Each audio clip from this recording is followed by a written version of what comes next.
우리는 살아가면서 많은 것들을 보고 듣고 느끼며 살아가고 있습니다. 히브리서 11장에 이렇게 말하는 것이죠. 믿음은 바라는 것을 실상이고 보이지 않는 것들의 증거이다 라고 말하는 것입니다. 믿음이라는 것은 우리가 믿고 바라는 것, 그것에 따라 눈에 보이는 실상이 되는 것이다 라고 하는 것으로 우리가 생각해 볼 수 있는 것입니다. 어떤 학자가 이렇게 이야기를 했습니다. 사람의 마음은 지옥을 천국으로 만들기도 하고 천국을 지옥으로 만들기도 한다. 그리고 또 이런 말이 있죠. 사람은 마음먹기에 달려있다. 어떠한 것이든 우리가 바라는 것들이 실상이 되고 그렇게 여기고 살아갈 수 있는 것이 우리들의 모습이고 우리들의 인생이라고 할 수 있겠습니다. 우리의 마음은 어떻습니까? 나의 믿음의 대상을 진정으로 하나님을 대상으로 삼고 목적으로 나아가고 계십니까?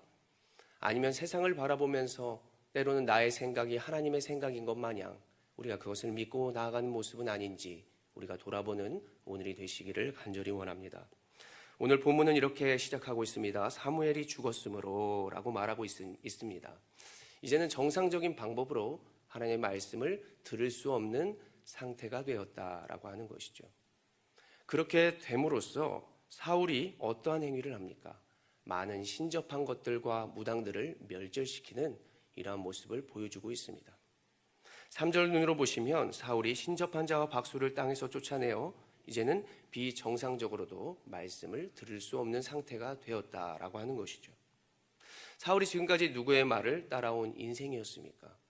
그가 왕이 되어서 처음에는 하나님의 말씀에 순종하고 또 사무엘의 말에 따라서 잘 따랐던 그러한 모습을 갖추고 있었지만 그는 점차적으로 교만하여 하나님의 말씀을 떠나고 순종을 원치 않고 자신이 전쟁과 그리고 제사 가운데에 자기가 주인으로서 그리고 자신이 목적 삼은 대로 나아갔던 그런 사람으로 나아가는 것을 우리가 볼 수 있습니다. 그런데 이제 아무도 의지할 수 없는 그 상태가 되었을 때 그는 어떠한 것을 잡기 시작합니까? 지푸라기라도 잡는 심정으로 그가 멸절시켰던 그가 이 땅에서 떠나보냈던 그러한 신접한 자를 다시 찾고 있습니다. 이 모습은 마치 우리가 이미 구원받았고 내가 주님을 위하여 살겠습니다. 내가 이제 우상을 숭배하지 않겠습니다. 그것을 떠나겠습니다 라고 했다가 이제는 모든 것이 나의 뜻대로 되지 않고 내 눈에 하나님이 없는 것과 같으니 다시 세상으로 눈을 향해 나아가고 구원받은 자가 마치 구원받지 못하는 곳으로 나아가는 그런 사울의 모습을 우리는 살펴볼 수 있다는 것이죠. 사울의 모습이 7절을 보면 알 수 있습니다. 상황이 너무나 어렵고 이스라엘 군대를 블레셋이 위협하고 있었을 때 그가 7절을 눈으로 보시면 그의 신하들에게 이르되 신접한 여인을 찾으라. 내가 이제 그에게 가서 물으리라. 그의 신하들이 이제는 찾아 엔돌에 신접한 여인이 있습니다 라고 말하고 있는 것을 볼 수 있습니다. 성경에서 나타나는 신접, 영접이라는 것은 하나님이 매우 가증하게 여기는 모습으로 나타나고 있습니다. 레위기 20장에 또 신명기에 나타나는 그 모습 가운데에 접신한 것 박수무당은 백성 중에 끊어져야 하며 그리고 가증한 것으로 여기노라 라고 하나님께서 이미 말씀하셨습니다. 오늘 사울의 모습은 철저하게 하나님의 명령에 거역하는 모습이었고 이교도의 풍습에 따르는 모습이었구나 라고 하는 것을 우리는 생각해 볼 수 있는 것이죠. 그는 누가 이 모습을 볼까 싶어서 자신의 왕복을 벗고 이제 변장을 하기 시작합니다. 그리고 2명의 부하와 함께 찾아 나서는 것이죠. 사울이 말합니다. 이제 그 여인을 만나서 나를 위하여 신접한 술법으로 내가 말하는 사람을 불러오거라 라고 이야기를 하는 것이죠. 그의 말에 여인이 무엇이라고 맞받아치나요? 당신이 무엇이기에 왕이 명령한 것을 거역하게 만드십니까? 왜 내 목숨을 위협하십니까? 라고 맞받아치는 모습을 볼 수 있습니다. 사울이 이때 어떠한 것을 사용하나요? 여호와의 이름, 하나님을 자신의 도구로 삼고 있습니다. 이 모습을 볼 때에 우리가 누가 연상됩니까? 다윗이죠. 다윗은 이미 여호와의 이름, 만군의 여호와의 이름으로 하나님의 전쟁에서 또 하나님의 영광을 위하여 나아갔던 그 모습과 대조적으로 오늘 사울은 자신의 목적을 위해서 바로 여호와의 이름을 사용하며 신접한 여인에게 나아가는 이런 모습을 살펴볼 수 있겠습니다. 그가 겉으로는 분장을 했지만 그가 말하는 모습을 보며 여인은 그가 누구인지 딱 알아차렸죠.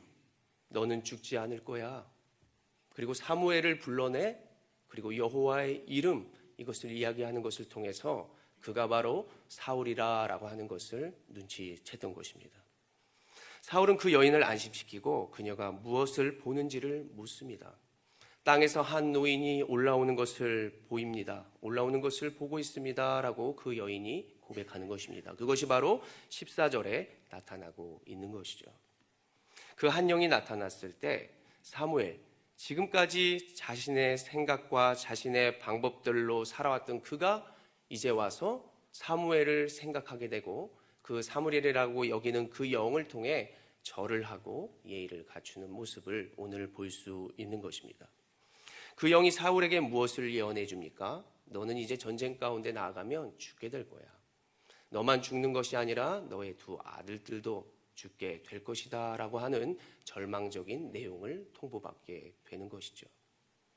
그 영이 누구인지 학자들 간에 많은 의견이 분분하고 있지만 그 모든 것 위에 하나님이 계시다는 사실, 우리는 꼭 그것을 기억해야 할 것입니다. 사울은 그 말을 듣고 이제는 우리가 읽은 그 말씀 이후의 모든 모습을 보면 절망하고 식음을 전폐하며 나아가는 모습을 볼 수 있는 것이죠. 진정 그가 살아있던 사무엘이었다면, 그 영이 사무엘이었다면 왕이여 회개하십시오. 왕이여 더욱더 하나님을 찾으십시오 라고 했을 것입니다. 그러나 그 영의 절망적인 말을 통해서 오늘 사울은 점점 더 패망으로, 점점 더 죽음으로 나아가는 그런 모습을 우리는 오늘 살펴볼 수 있겠습니다. 오늘 우리는 사울을 통해서 어떠한 것을 느끼고 교훈을 받을 수 있을까요? 우리가 무엇을 위해서 또 마음 가운데 무엇을 바라며 나아가고 계십니까? 진정으로 나의 목적과 또 썩어지는 이 세상의 생각에 내가 주도를 당하며 살아가는 인생인지, 아니면 정말 하나님의 영광과 그 영원한 목적을 향해 내가 나아가고 있는 정말 믿는 자의 신앙으로 살아가는 나의 모습인지를 우리는 잘 돌아보는 오늘이 되어야 할 것입니다. 우리가 하나님의 도구가 되어야지 하나님이 우리의 도구가 되어서는 안 됩니다. 오늘 우리가 여호와의 이름을 함부로 사용하는 그 사울의 모습을 보면서 나는 신앙생활을 정말 하나님께 맞추면서 하는지, 내가 정말 내 유익과 내 욕심 때문에만 하나님을 찾고 있는 나의 인생은 아닌지를 잘 돌아보시는 우리들이 되기를 원합니다. 오늘 모인 이곳에 우리들은 어떠한 다짐을 해야 하냐면, 하나님, 이제 내가 하나님의 영광을 위하여 살아가겠습니다. 주님의 이름이 있기에 나의 이름이 있는 것입니다. 그리고 내 마음에 내가 무엇을 상상하면서 그분이 하나님이라고 생각하시며 또 세상이 보기에 잘 되어야만 하나님이 함께 하시는 거야. 뭔가 하나님이 정말 나에게 역사하시는 거야. 이렇게만 생각하는 우리들이 돼서는 안 될 것입니다. 분명한 어떤 환경에서도 우리의 마음 가운데서는 하나님이 계시고, 우리가 그분을 진정으로 믿는다면, 그분의 이름으로 말미암아 그분의 영광을 위하여 살아간다면 분명히 승리하고, 하나님은 우리를 통하여 하나님의 일하심을, 그리고 하나님의 영광을 드러내실 줄로 꼭 믿으시기를 바랍니다. 어느 곳에나 하나님의 영광을 선포하시고 담대히 나아가는 여호와의 이름을 믿는 온사랑교회 모든 성도 여러분들 되시기를 간절히 소원합니다. 기도하겠습니다.